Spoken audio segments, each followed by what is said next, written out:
All right, let's get into it. We are finally heading back to Westeros. The new HBO show, A Night of the Seven Kingdoms, premiered.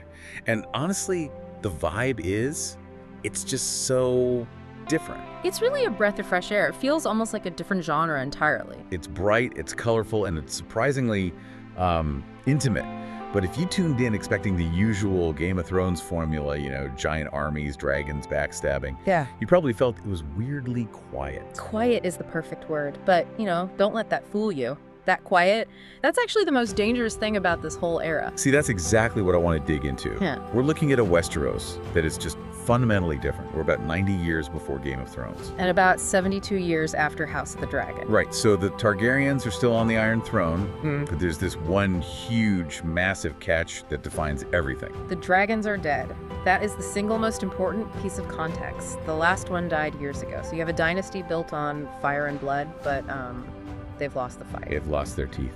Completely. They have to rule a continent without their nuclear weapons. And that changes the physics of power, doesn't it? It changes everything. I mean, in House of the Dragon, if a lord disobeyed the king, he could just, fly Vhagar to their castle and solve the problem? Yeah, problem solved. Here, the king has to ask. He has to use laws and politics. And the lords know it. They know the ultimate threat is gone, so the monarchy is actually incredibly vulnerable. Which brings us to our heroes. Yeah. Because on the surface, this show feels like a buddy comedy. You got this huge guy and a little bald kid wandering around. It's wholesome. Yeah. But this isn't a comedy at all, is it? No, it's a tragedy, a devastating one. While we're all enjoying this great adventure with a hedge knight and his squire, we are, underneath it all, watching the origin story of the fall of House Targaryen. Wow. Okay, that's heavy. But before we get to all the doom, we need to understand who these two are. First up is Sir Duncan the Tall, or Dunk, played by Peter Claffey. And the guy is, he's a unit. He's nearly 7 feet tall. He just towers over everyone. In this world, that kind of size is currency. But he's not a lord, he's a hedge knight. And I think we need to define that because it kind of sounds like he's a gardener or something. Yeah, it does. But a hedge knight is basically the bottom rung of the ladder. They're like the gig economy workers of knighthood. Freelancers with swords. Exactly. No master, no castle, no money. They travel around looking for work, and they sleep literally under a hedge. That's where the name comes from. So he's essentially homeless. He is a homeless knight, yeah. And hedge knight is often used as an insult. It implies you're just a glorified bandit. But Dunk isn't like that at all. No, he breaks the mold. He's not some cynic. He grew up in the slums of Flea Bottom. An old hedge knight, Sir Arlen of Pennytree, took him in as a squire. When Sir Arlen dies, which is right at the start of the show, Dunk just... He puts on the armor. Wait, can you do that? Can you just decide to be a knight? It's a gray area. Dunk says Sir Arlen knighted him before he died. But, there were no witnesses. So is he a real knight? Legally? Maybe not. But in his heart, he's more of a knight than most of the guys in fancy armor. He believes the stories. It's fake it till you make it, but with, a moral compass. Right. And that idealism is what attracts our second guy, Egg. Played by Dexter Saul Ansel. And the dynamic is just perfect. You have this massive kind of naive guy and then this sharp-tongued little kid with a shaved head who basically bullies Dunk into letting him be his squire. Dunk just thinks he's a peasant boy who ran away from home. But the truth is, Egg is arguably one of the most important people in the entire kingdom. The reveal comes pretty early, but it just flips the whole show on its head. Egg is actually Prince Aegon Targaryen. Yeah. Okay, so let's place him on the family tree because Targaryen trees can get confusing. He is the 4th son of Prince Maekar, and Prince Maekar is the 4th son of the current king, Daeron II. So he's the 4th son of a 4th son. Exactly. He is way down the line of succession. He's the spare. No one ever expects him to be king. And the nickname Egg? His brother Aemon gave it to him. And just to connect the dots for you, yes, that is the same Aemon who becomes the old, blind maester at the Night's Watch. That blows my mind every time. So Maester Aemon was just a kid playing with his little brother Egg. He was. But the big question is, why is a prince of the blood running around with a homeless knight? And why the shaved head? Well, the shaved head is obvious, right? To hide the Targaryen silver hair. It's a disguise, yeah. But the reason he's out there is the key. His father, Prince Maekar, is this hard military man. He wanted Egg to be trained as a knight, but Egg insisted Dunk had to be his teacher. Why Dunk, though? Because he saw Dunk burying the old knight, Sir Arlen. He saw Dunk treating a dead nobody with respect and honor. He saw decency. And Maekar, his father, actually offers Dunk a cushy job at the palace at Summerhall. A warm bed, good food, which for a hedge knight is insane to turn down. It is, but Dunk says no. He tells the prince if he's going to train the boy, they do it his way. On the road, sleeping in the dirt, living among the common people, he wanted to keep Aeg from becoming spoiled like his older brothers. And that one decision basically shapes the whole story.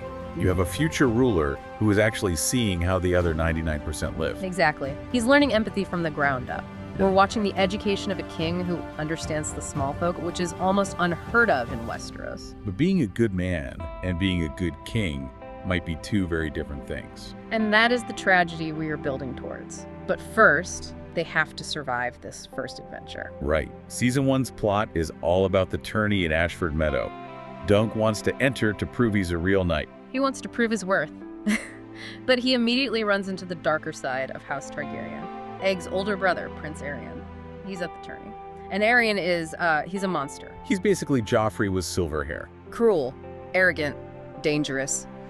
Dunk sees Aegon attacking some puppeteers. He's breaking a girl's fingers just because he didn't like the puppet show. It's just pure, pointless cruelty. And in this world, if a prince is doing that, you look away, you keep walking. 99 knights out of 100 would keep walking. But Dunk doesn't. He steps in, he hits Prince Aegon, he punches a Prince of the Blood right in the face. And let's just pause on that. That's not just assault, that's treason. That is an automatic death sentence. It's suicide, you do not touch royalty. He's arrested immediately, and this is where the buddy comedy just stops dead.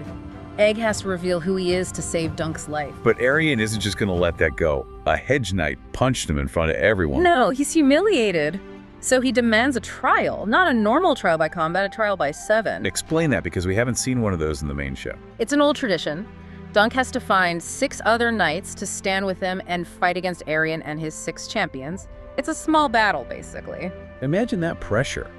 You're a homeless, nobody accused of treason, and you have to convince 6 highborn knights to risk their lives for you against the royal family. It seems impossible. But this is where the show really explores what a true knight is. Men step up, not because of who Dunk is, but because they saw what he did. They respect the act. And the most shocking volunteer of all is the Crown Prince, Baelor Breakspear. This is a huge moment.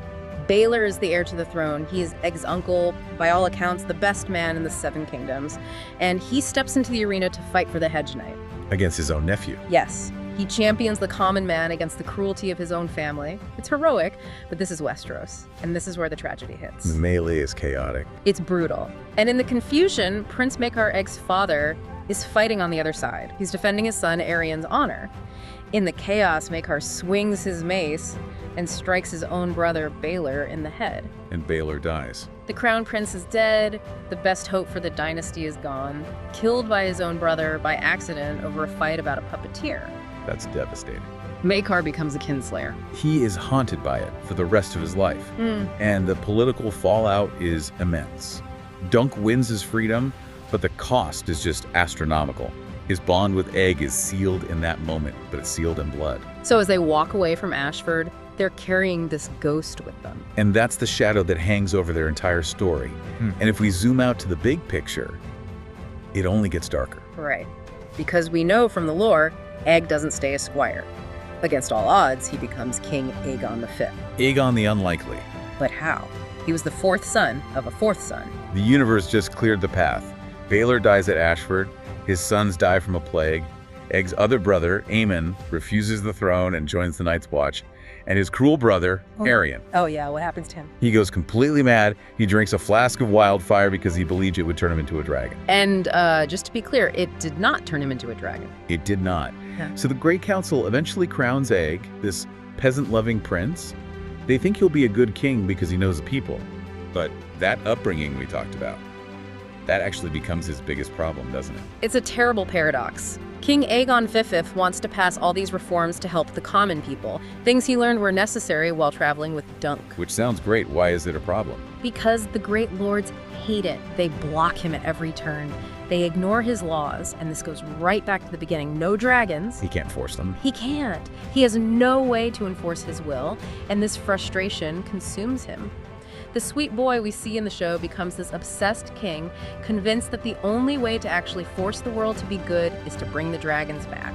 The road to hell is paved with good intentions. Exactly. He becomes fixated on hatching dragon eggs. He searches ancient lore. He brings in sorcerers from Ashai. He believes if he just has that ultimate weapon, he can create a paradise. Which leads us to the doom of Summerhall, the end of the line for Duncan Egg. The year is 259 AC. King Aegon gathers his family at Summerhall to celebrate the birth of his great-grandson Rhaegar. Rhaegar Targaryen, the guy who kicks off Robert's rebellion. Born in the middle of this tragedy, Aegon attempts a ritual with wildfire to try and hatch 7 dragon eggs. And it goes wrong. Catastrophically wrong. The whole palace goes up in flames. King Aegon virile egg burns to death. His son dies, and Sir Duncan the Tall, now the Lord Commander of the Kingsguard, He dies too. he dies in the flames. The histories say he died trying to save people, a true knight right to the very end. But he couldn't save his friend from his own obsession. So this whole show, this fun adventure, Yeah. it's literally just the long road to a fire that kills everyone we love. And that fire's legacy is Rhaegar. He's born in that tragedy, and it makes him melancholic, obsessed with prophecy. That obsession leads him to Lyanna Stark, which leads to the end of his entire dynasty. So Egg's attempt to help the poor by bringing back dragons is what actually destroys his family. That is the tragedy. The best Targaryen king, the one who cared the most, ended up causing the most damage. Okay, wow. That puts a whole new lens on watching the show. Let's pull back to the production itself for a minute, because the way they're telling the story is really interesting. Yeah, it's not a sprawling epic.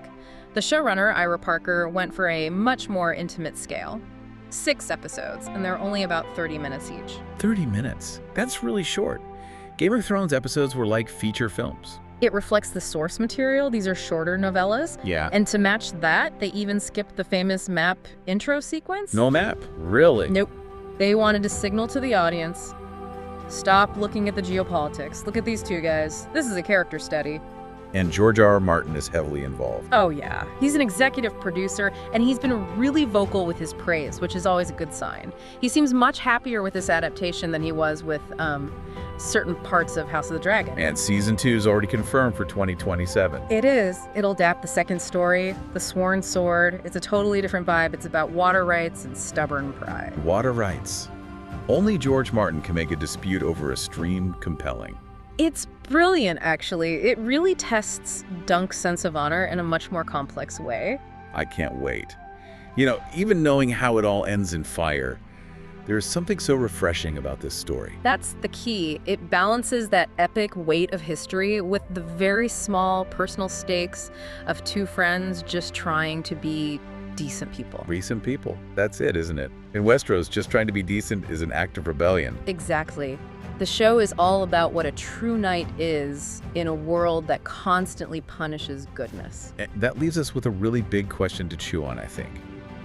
Egg spent his life trying to get enough power to force the world to be decent, like Dunk taught him. But that pursuit of power is what destroyed him. So is it better to remain a hedge knight like Dunky? Dunk pure, honorable, but ultimately powerless to change the system?